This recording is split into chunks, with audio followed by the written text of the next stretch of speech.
자, 이방인들도 놀랄 지경. 이방인들 입에서 이건 하나님 하신 일이야라고 고백할 정도로 이방인들이 느낄 수 있도록, 하나님을 알 수 있도록 우리 개인의 신앙이 착 180도 달라지고, 우리 가정이 세워지고, 또 우리 교회를 세우는 방법이 이 느헤미야의 4가지가 나와요. 그 방법을 생각해 보겠습니다. 자, 첫째, 본을 보였어요. 여러분, 신앙생활은 발자국을 보고 따라가는 겁니다.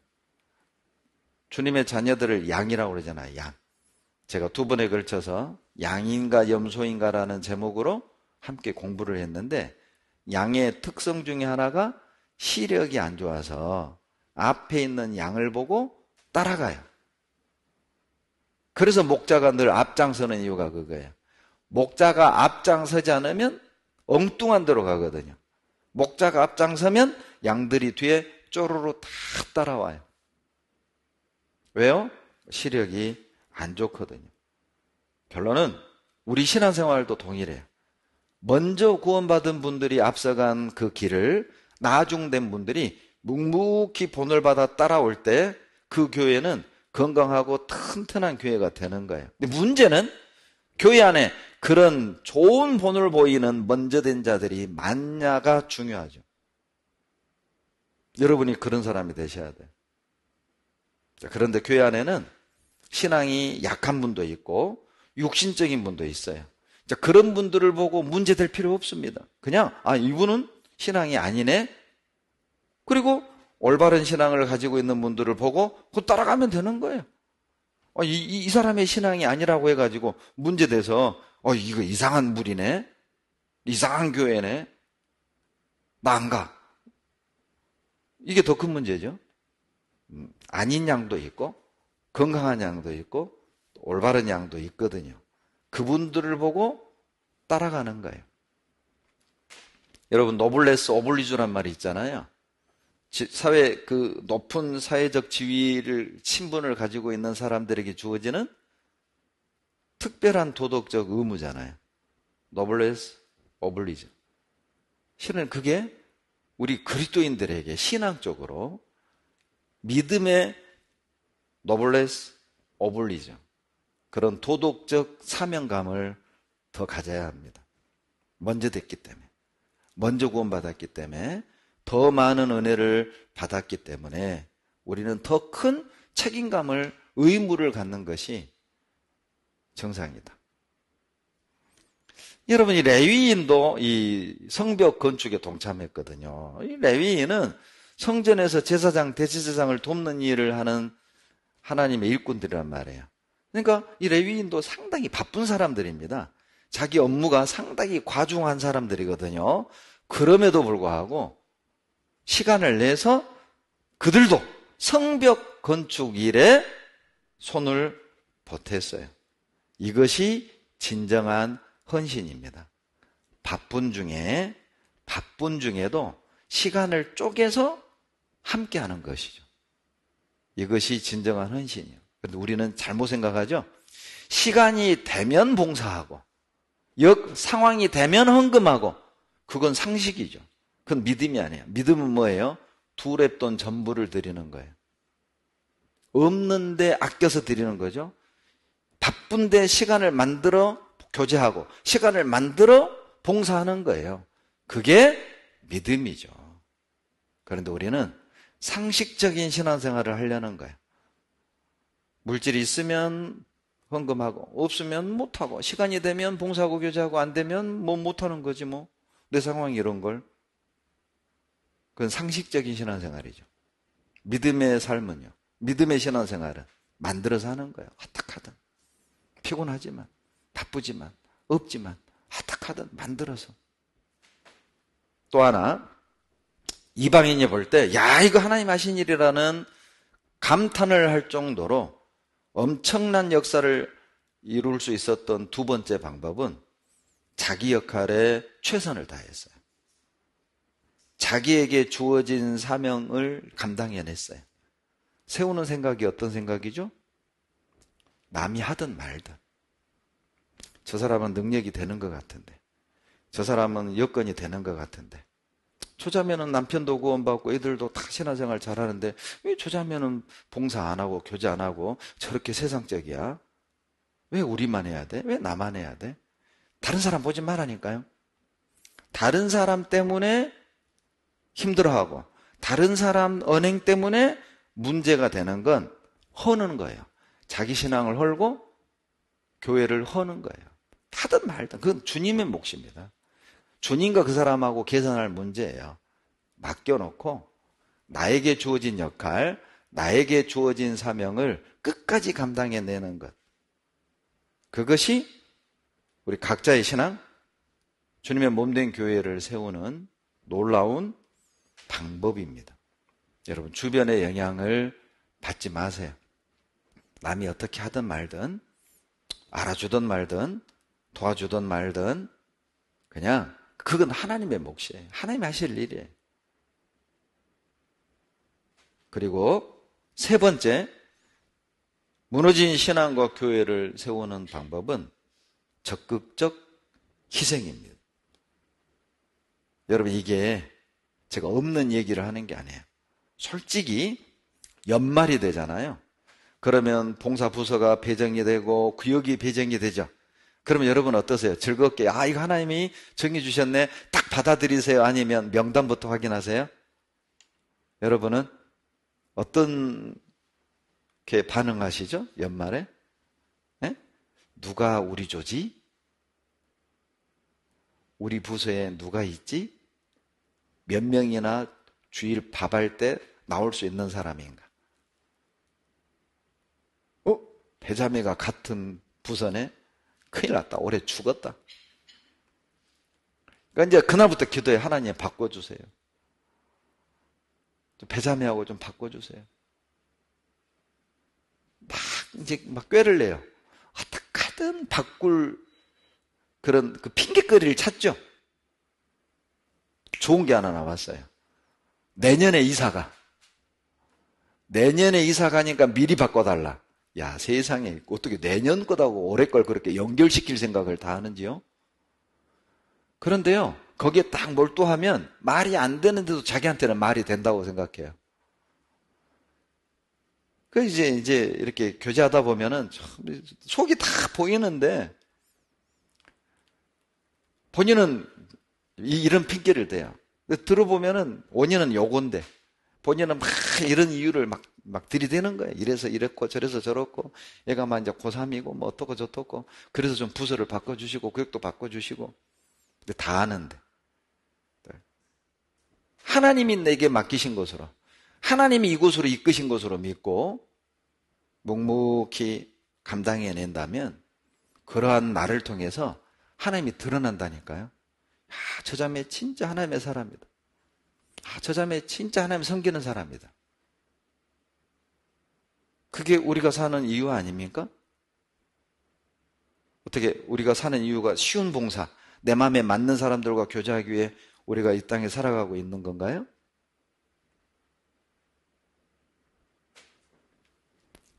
어떤 택배 회사의 그 표가요, 너무 멋져요. 누군가 할 일이라면 내가 하자. 어차피 할 일이라면 즐겁게 하자. 언젠가 할 일이라면 지금 하자. 어떤 택배 회사의 표입니다. 누군가 할 일이라면 내가 하고 어차피 할 일이라면 즐겁게 하고 언젠가 할 일이라면 미루지 말고 지금 하자. 그러면 그 교회가 어때요?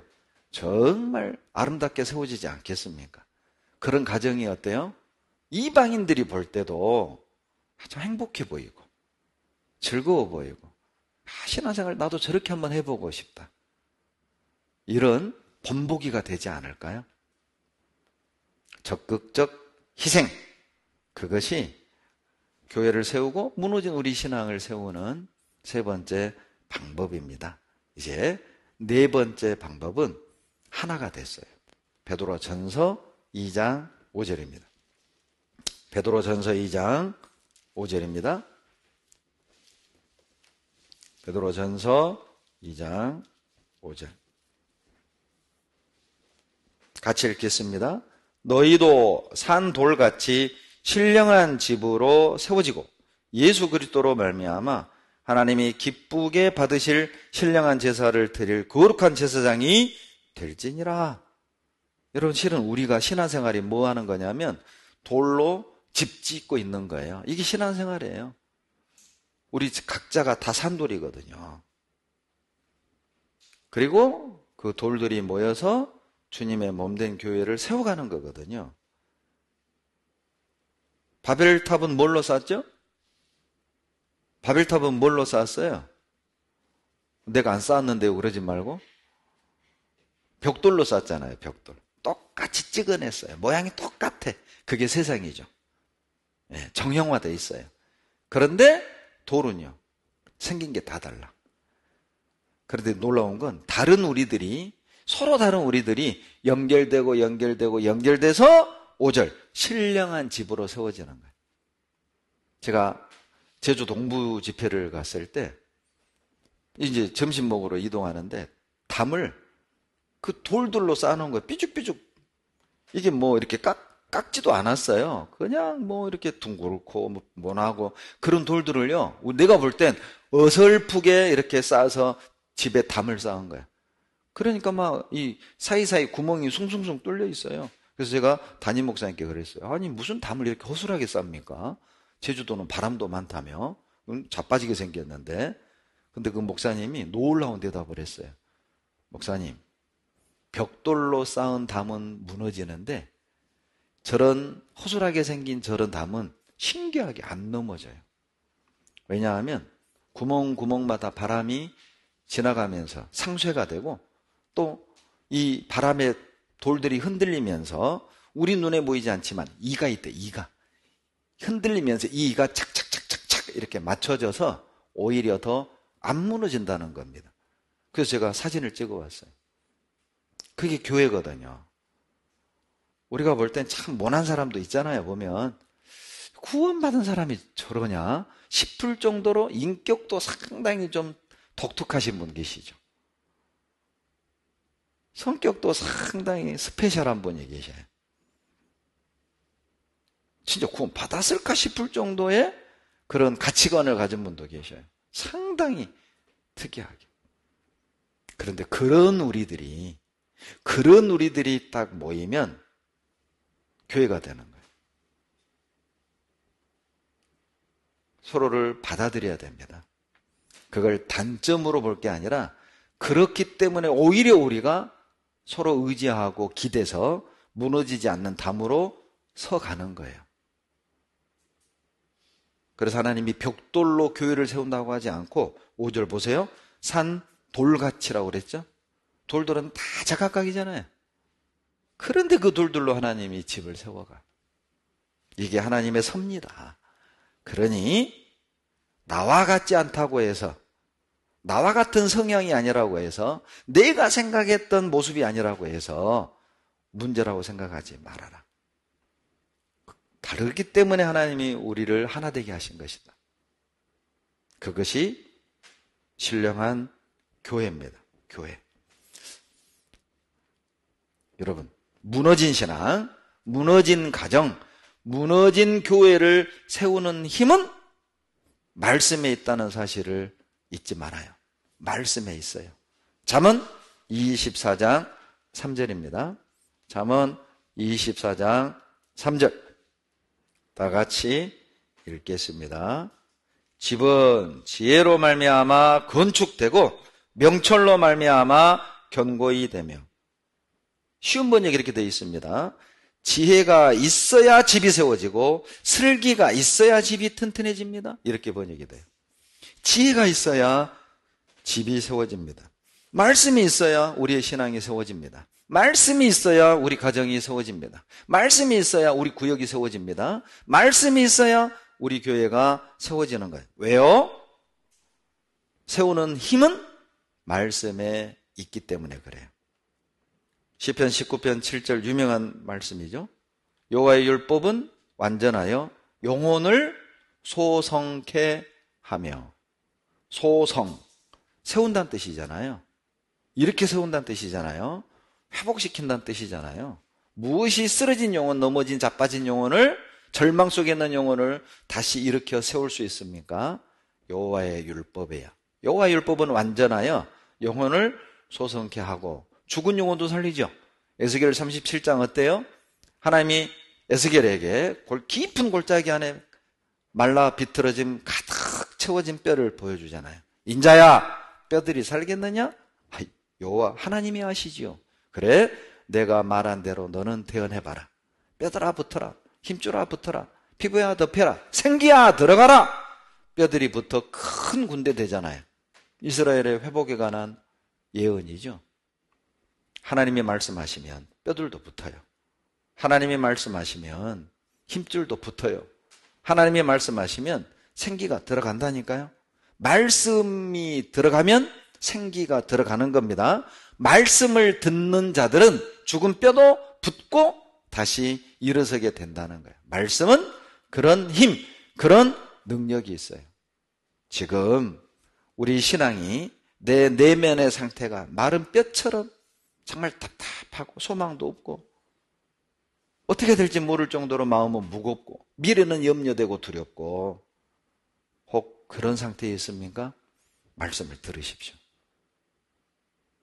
그러면 생기가 들어갈 겁니다. 말씀이 다시 이렇게 세우는 힘이 있어요. 사도행전 6장을 찾겠습니다. 사도행전 6장 7절 같이 읽습니다.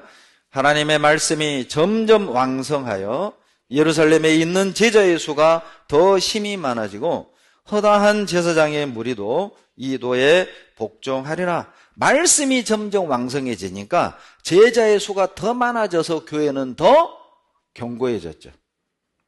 이것이 교회를 세우는 방법입니다. 이것이 우리 신앙을 세우는 방법입니다. 이것이 우리 가정을 세우는 방법입니다. 왕성한 말씀. 우리가 도와야 됩니다. 왜요? 세우는 능력은 말씀밖에 없어요. 말씀이 있을 때 신앙과 가정과 교회가 세워지는 거예요. 그래서 마귀는요, 어떻게든 하려고 하는 거예요. 그런데 놀라운 건 이 비난하는 사람들을 부끄럽게 하는 방법이 뭔지 아세요? 뒤에서 욕하고 뒤에서 힘들게 하고 뒤에서 이간질하고 뒤에서 막 평가하고 이런 사람들을 이기는 방법이 뭔지 아세요? 이런 사람들을 부끄럽게 하는 방법이 뭔지 아세요? 하나님이 맡긴 사역을 멈추지 않고 완수해내는 거예요. 우리는 반대로 하죠. 조장 잘하네 못하네 그러면 나 안 해 이런 생각부터 들죠. 찬양 잘하네 못하네 그런 말 들으면 어때요? 나 봉사 안 해 이런 생각부터 들잖아요. 교재 잘 나오네 안 나오네 이런 말 들으면 나 구역 옮길래 이런 생각부터 들잖아요. 그런데 반대로 하셔야 돼요. 나에 대하여 그런 부정적인 평가를 하고 말을 하는 사람들을 부끄럽게 하는 방법은 더 열심히 봉사하고 더 열심히 교제하고 하나님이 내게 맡긴 사명을 완수해 내는 거예요. 주님 일을 할 때, 여러분 신앙생활 할 때 한 가지 결심이 필요합니다. 꼭 이 결심은 좀 하세요. 어떤 결심이냐? 사람의 말 때문에 상처받지 않겠다. 이건 꼭 좀 결심하세요. 누구에게 뭐 들은 말, 누가 했던 말 때문에 상처가 돼가지고 막 의기가 꺾이고 그리고 마음의 열정이 식어져 버리고 그럴 필요 없습니다. 여러분 그 결심을 딱 하세요. 내가 신앙생활 하면서 사람 말 때문에 상처받지 않겠다. 이 결심을 꼭 하십시오. 두 번째, 무너뜨리는 방법은 일꾼 흠집 내기예요. 일꾼들을 흠집내요. 여러분 마귀는요 항상 일꾼을 공격해요. 항상 앞서서 일하는 사람을 공격합니다. 전쟁 중에도 어때요? 그 지도자 그러죠? 장교부터 딱 사살하면 나머지 부대원들은 오합지졸 되는 거예요. 예. 마귀는 그 작전을 쓰는 거예요. 그래서 성경에 보면요 장로를 송사할 때는 증인 3명 이상이 있지 않으면 송사를 못하게 했어요. 그것이 구약에 2번 나오고요. 신명기 19장 17장. 그리고 신약에 3번이나 나와요. 3번이나 나와요. 그 5번을 반복하시는 거죠. 장로를 송사할 땐 증인 3명 없으면 절대 송사 받지 마라. 이 장로라면 종교 지도자 하잖아요. 이유가 있습니다. 왜 하나님이 그런 법을 만드신 줄 아세요? 늘 앞서서 일하는 사람들은 모함에 빠지기가 쉽거든. 그들을 보호하라는 뜻이에요. 만약에요, 앞서서 일하는 사람들의 명예를 딱 손상시키잖아요. 그들이 하는 사역을 완전히 파괴할 수 있어요. 그래서 계속 공격하는 거예요. 이상한 얘기를 만드는 거예요. 여러분, 그런 얘기하는 걸 정말 두려워하십시오. 회장단이 어떻고, 전도인이 어떻고, 교회가 어떻고, 구역장이 어떻고, 조장이 어떻고, 임원들이 어떻고, 그런 얘기를 실은 쉽게 하시면 안 돼요. 자기 자신을 위해서. 일하는 사람들의 명예를 손상시키면 교회를 무너뜨리는 건 쉽습니다. 시편 101편입니다. 시편 101편 5절 4페이지 5절 다 같이 읽습니다. 그 이웃을 극히 허는 자를 내가 멸할 것이요 눈이 높고 마음이 교만한 자를 내가 용납지 아니하리로다. 그 이웃을 어떻게 헐어요? 극히 허는 자다. 이게 다른 번역에 이렇게 되어 있습니다. 뒤에서 자기 이웃을 헐뜯는 자는 내가 멸할 것이요 뒤에서 자기 이웃을 이간질하는 자는 내가 용서하지 않을 것이요. 이렇게 번역이 되어 있어요. 무섭죠? 하나님 안다는 뜻이잖아요. 극히 3, 4, 5 모여가지고 마치 막 교회를 위하는 것처럼, 교회를 걱정하는 것처럼 말을 하는데 들어보면 파당을 나누는, 누군가를 불신하게 만들고 자기를 따르게 하는. 압니다. 여러분 들어보면 알아요. 면전에서 예의상, 면전에서 자매 그런 얘기하면 안 돼 이렇게 말하지 않을 뿐이지, 이 사람 이상하네, 이런 식으로 말을 하지, 이 형제 이상하네, 이상한 생각 갖고 있네, 다 안다니까요. 여러분 스스로를 깎아내리는 거예요. 극히 허는 자를 하나님이 아셔요. 자기는 뭔가 대단한 것처럼 포장을 하죠. 자기는 뭔가 타는 것처럼 포장을 해요. 그러면서 자기를 따르고 자기 편에 설 것을 은근히 조장을 하는, 다 합니다.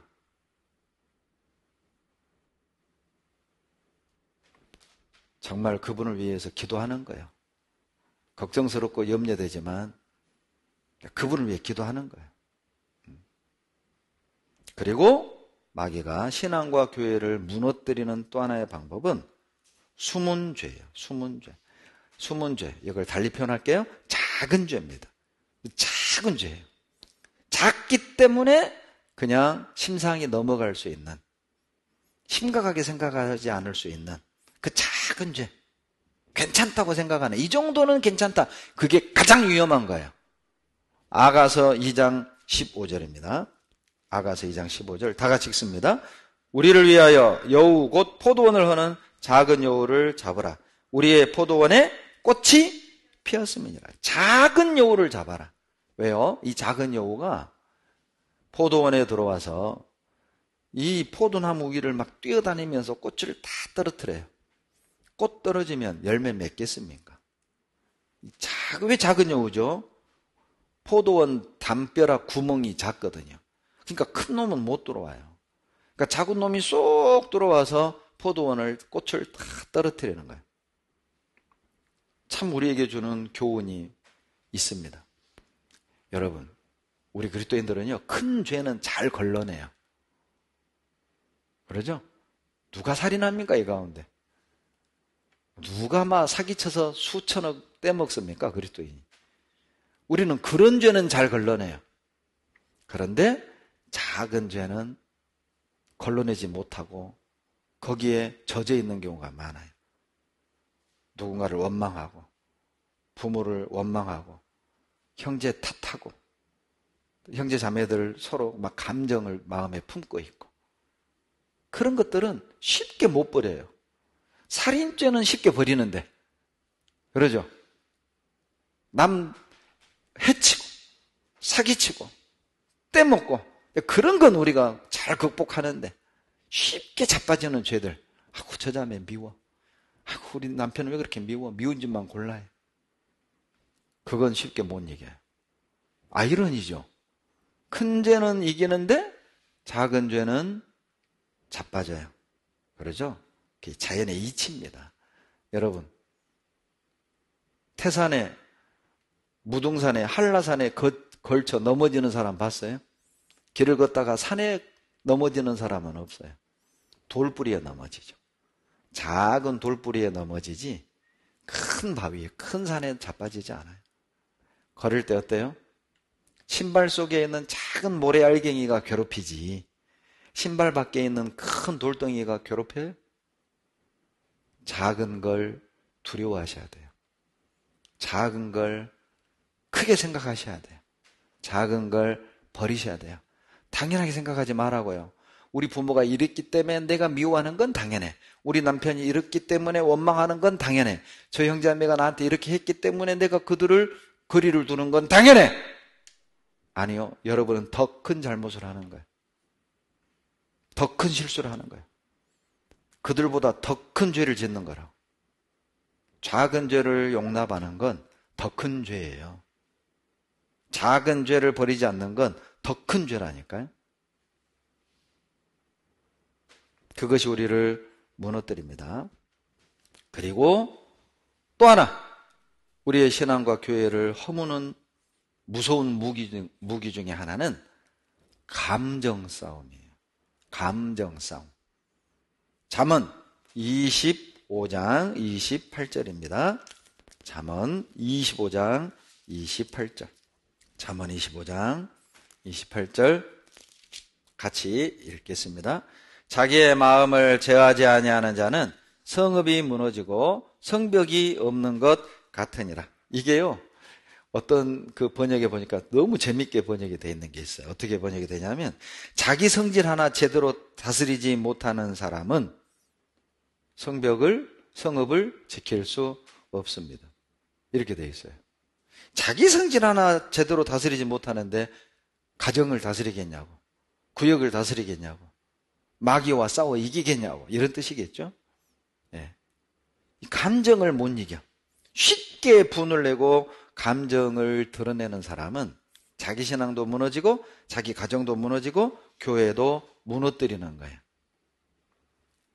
마귀는요, 틈을 타고 들어와서 무너뜨립니다.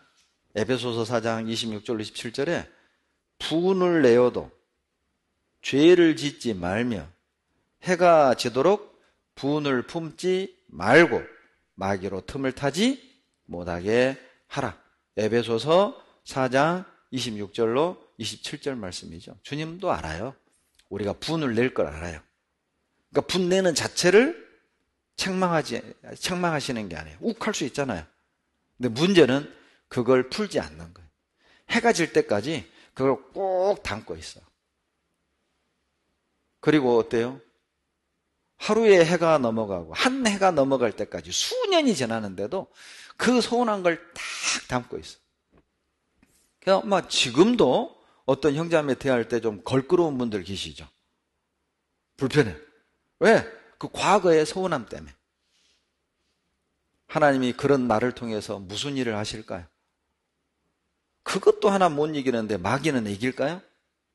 그런 감정도 하나 못 버리는데 어떤 죄를 버릴 수 있을까요? 그걸 말씀하시는 거예요. 마귀는 계속 우리 감정을 자극해요. 야, 저 자매가 너 무시했잖아. 너 남편 전도 못했다고 막 네 구원까지 의심했잖아.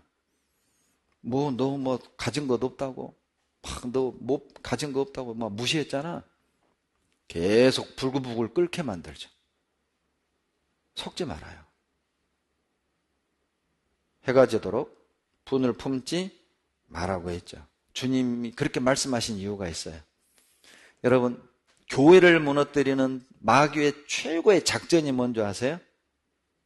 너희들끼리 싸워라. 너희들끼리 싸워. 그러면 그냥 자빠지거든요.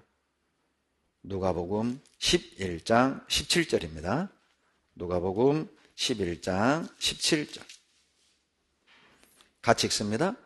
예수께서 저희 생각을 아시고 이르시되 스스로 분쟁하는 나라마다 황폐하여지며 스스로 분쟁하는 집은 무너지느니라. 어떤 집이 무너져요?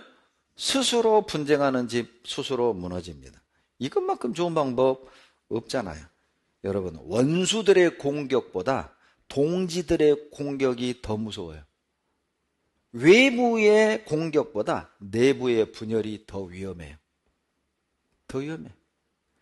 밖에서 우리 보고 뭐 이단이니 뭐니 무슨 판이 절대 위험하지 않아요. 그런데 우리끼리 싸우는 게 훨씬 위험해요. 이방인들이 우리를 공격하는 건 덜 아파요. 그런데 우리끼리 싸우는 건 훨씬 더 아프다고. 우리끼리 싸우면 안 돼요. 우리끼리 나누지면 안 돼요. 가족끼리 싸우면 안 돼. 부부간에 싸우면 안 돼. 부모 자식 간에 싸우면 안 된다고요. 그건 마귀에게 속는 거예요. 또 하나 마귀의 무기는 시기, 질투죠. 시기, 질투로 무너뜨립니다. 야고보서 3장 14절로 16절은 안 찾으랍니다. 너희 마음속에 독한 시기와 다툼이 있으면 자랑하지 말라. 이러한 지혜는 위로부터 온 것이 아니요 세상적이요 정욕적이요 마귀적이니. 야고보서 3장 14절로 16절 내용입니다. 독한 시기와 다툼은 하나님이 주신 게 절대 아닙니다. 마귀가 넣어준 거예요. 넣어준 거예요. 시기, 질투. 시기, 질투. 이것은 자신과 주변의 모든 사람들을 파괴합니다. 대표적인 예가 사울왕이잖아요. 사울의 죽인 자는 천천히요 다윗의 죽인 자는 만만이라. 그 말을 들은 사울왕이 그때부터 다윗을 주목했죠. 죽일 기회만 찾았잖아요. 결론은 자기가 죽었잖아요. 요나단도 죽었잖아요. 나라를 망쳤잖아요. 시기 질투는 자기도 위험에 빠뜨리지만은 교회도 위험에 빠뜨립니다. 시기 질투는 자기도 망가뜨리지만은 주변 사람들도 망가뜨린다니까요. 곰곰이 생각해 보세요. 나는 시기 질투 없어요? 형제 자매들이 집을 샀다. 새 옷을 샀다. 얼굴이 예뻐졌다. 살이 빠졌다. 축하할 일이잖아요. 그러죠? 잘난 척 하기는 남 잘 되는 꼴을 못 본다고 하죠. 그게 무너뜨리는 거라니까요. 교회를 무너뜨리는 거라니까요. 가정을 무너뜨리는 거라니까요. 여러분, 사도행전 7장 9절에 보면 여러 조상이 요셉을 시기하여 애굽에 팔았더니 이렇게 돼 있어요. 주님이 말씀하셨죠? 왜 요셉의 형들이 요셉을 팔았습니까? 시기 때문에. 그 시기가 그 집안을 풍비박산 만들었잖아요. 기억하세요. 시기는 집안을 풍비박산 냅니다. 그리고 마태복음 27장 18절에 그들의 시기로 예수를 넘겨준 줄 알미라. 유대 종교 지도자들이 왜 예수님을 죽는 데 내어준 겁니까? 마태복음 27장 18절에 시기로. 시기는 예수님을 넘겨주는 죄예요.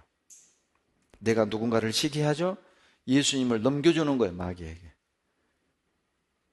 시기는 예수를 넘겨주는 죄라니까요. 그리고 사도행전 13장 45절에 유대인들이 시기가 가득하여 바울을 비방하거늘. 여러분, 시기 질투가 딱 들어오잖아요.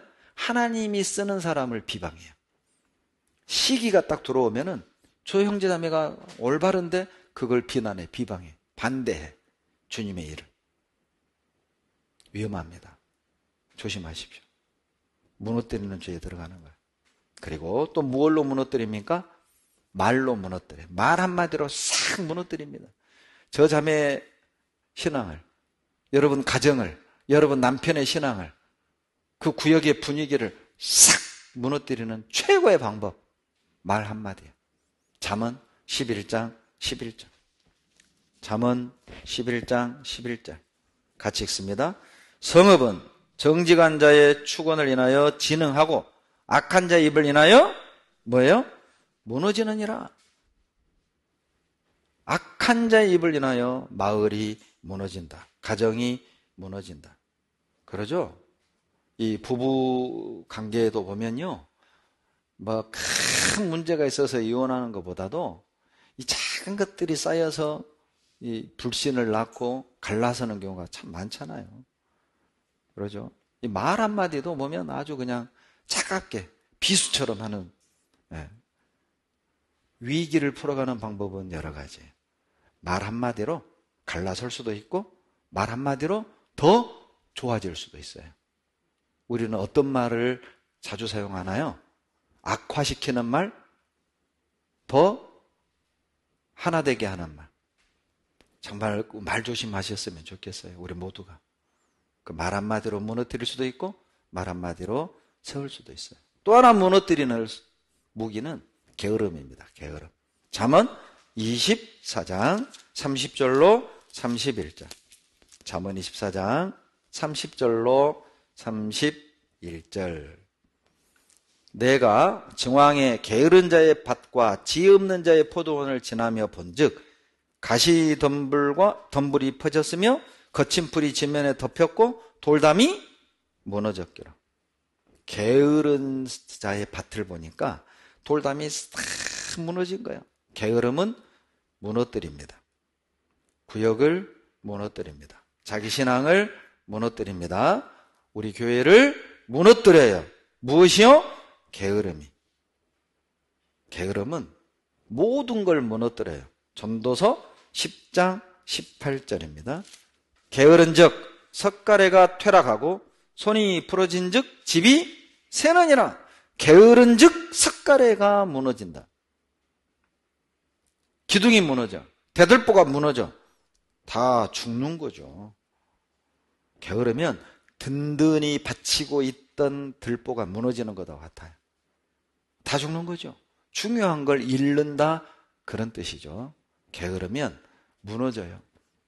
기도하는 생활도 무너지고 전도하는 생활도 무너지고 대접하는 생활도 무너지고 봉사하는 생활도 무너지고 교제하는 생활도 무너지고 가정도 무너지고 부부관계도 무너지고 다 무너져요. 게으르면.